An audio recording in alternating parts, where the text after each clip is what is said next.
मित्रों, हनुमान जी जिन्हें एक चिरंजीवी कहा जाता है और वो रामायण काल से आज भी धरती लोक पर ही निवास करते हैं। त्रेता युग से द्वापर युग, द्वापर युग से कलयुग, कई महापुरुषों और संतों ने हनुमान जी से भेंट होने की बात सबके सामने रखी है। तुलसीदास जी ने ये खुद माना था कि उन्हें रामचरितमानस लिखने के लिए हनुमान जी ने ही प्रेरित किया था। लेकिन साल 1998 को पूरी दुनिया के सामने आई हनुमान जी की एक ऐसी तस्वीर जिसे असली होने का दावा किया जा रहा था। इस तस्वीर को खींचा था मानसरोवर की यात्रा पर गए कुछ श्रद्धालुओं ने और वहां पर एक गुफा में हनुमान जी बैठे हुए थे और उनकी इस तस्वीर को खींच लिया गया। सबसे पहले तो इस तस्वीर की पूरी कहानी आपको बताते हैं।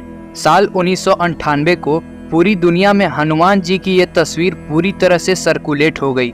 इस घटना के बारे में कहा जाता है कि 3 दोस्त मानसरोवर की यात्रा पर निकले थे। इनमें से एक हनुमान जी का बहुत बड़ा भक्त था। वो हमेशा हनुमान जी की आराधना करता था। उसे इस बात को जानने की भी जिज्ञासा थी कि आखिर हनुमान जी का असली स्वरूप क्या है। उसकी मानसरोवर यात्रा का उद्देश्य ही हनुमान जी की खोज थी। बताया जाता है कि कई दिनों की यात्रा के बाद एक दिन वो मानसरोवर तालाब के पास पहुँचे। उनमें से एक को एक लंगूर सी आकृति दिखी जो बड़ी ही तेजी से हिमालय के पहाड़ों की तरफ जा रही थी। तीनों दोस्त उस आकृति का पीछा करने लगे लेकिन उस तक पहुंच नहीं पाए। उसके बाद उन्होंने पहाड़ों और गुफाओं में हनुमान जी को ढूंढना शुरू किया। उन्हें लग रहा था कि ये वानर कोई साधारण वानर नहीं है, कुछ तो शक्ति है इसमें, इसलिए वो उसे जगह जगह ढूंढ रहे थे। वहीं हनुमान जी की खोज में हनुमान भक्त को एक गुफा से आती हुई तेज रोशनी दिखी। वो रोशनी का पीछा करते हुए उस गुफा में पहुंचा। भक्त ने तुरंत ही अपना कैमरा निकाला और एक फोटो खींच ली।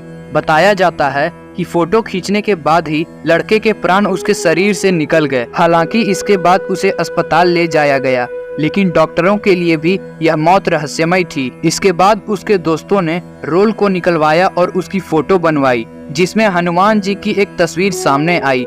इस तस्वीर में वो ग्रंथ पढ़ते हुए दिख रहे हैं। ये ग्रंथ कोई और ग्रंथ नहीं बल्कि रामायण है। आज इस घटना को हुए लगभग 24 साल हो गए हैं और इस तस्वीर को हम हर मंदिर, हर जगह पर देख सकते हैं। हर हनुमान भक्त के पास ये तस्वीर कम से कम मोबाइल में तो होती ही है। कुछ लोग इसे सच्ची तस्वीर कहते हैं तो कुछ लोग इसे एक झूठी और बनावटी तस्वीर मानते हैं। इस कहानी में भी ये बताया गया है कि एक दोस्त जो हनुमान जी का सबसे बड़ा भक्त था वही उस गुफा में गया था और उसके 2 दोस्त वहां पर हनुमान जी को देख नहीं पाए। उन्हें ये तक पता नहीं था कि उनके उस दोस्त की मौत किस वजह से हुई है। उसके बाद जब वो उस फिल्म को लेकर आए और उसे डेवलप करवाया, उसमें हनुमान जी की ये तस्वीर थी। इसके बाद उन्हें पता चला कि हनुमान जी को देखने के कारण उनके तेज से उसकी मृत्यु हुई है। लेकिन यह पूरी तरह से सच भी तो नहीं हो सकता। और दूसरी तरफ, क्या आपको लगता है कि हनुमान जी की तस्वीर लेने के कारण ही उसकी मृत्यु हुई होगी?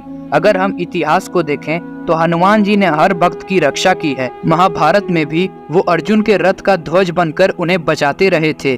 क्या वो किसी भक्त की मृत्यु अपनी आंखों के सामने होने दे सकते हैं? अगर हम इस तस्वीर को और ध्यान से देखें तो हम देखेंगे कि हनुमान जी की इस तस्वीर के नीचे कुछ टाइल्स लगी हुई दिख रही हैं, जबकि हनुमान जी के पीछे भी लगी हुई हम उन टाइल्स को देख सकते हैं। क्या आपको ये किसी मंदिर की तस्वीर नहीं लगती?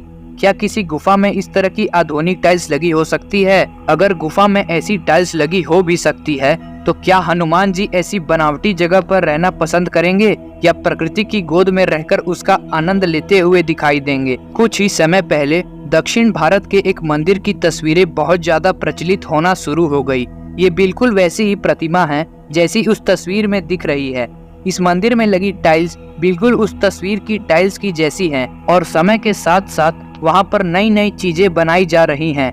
इस मंदिर की पूरी जानकारी ढूंढना इंटरनेट पर काफी मुश्किल हो रहा है, तो हम इतनी ही जानकारी पता कर पाए हैं। लेकिन अगर हम अपने वेदों और पुराणों का अध्ययन करें तो हम ये जरूर जान सकते हैं कि हनुमान जी भले ही धरती लोक पर निवास करते हैं, लेकिन वो भौतिक शरीर से धरती पर निवास नहीं करते। उनके पास ऐसी शक्ति है कि वो अपने शरीर का रंग, रूप और आकार बदल सकते हैं। वो तीनों लोकों का भ्रमण कुछ ही क्षण में कर सकते हैं और किसी मनुष्य का उनको देखना उतना ही मुश्किल है जितना पूरे ब्रह्मांड का सफर हम इंसानों के लिए एक क्षण में करना हो। मित्रों, मैं आपके विचार भी जानना चाहूँगा, तो कमेंट्स में जरूर बताएं। और अगर आपको ये वीडियो पसंद आई हो तो इसे लाइक और शेयर करें इसी के साथ अगर आप ऐसी ही रहस्यमय वीडियोस और देखना चाहते हैं तो हमारे इस चैनल को सब्सक्राइब करना ना भूलें।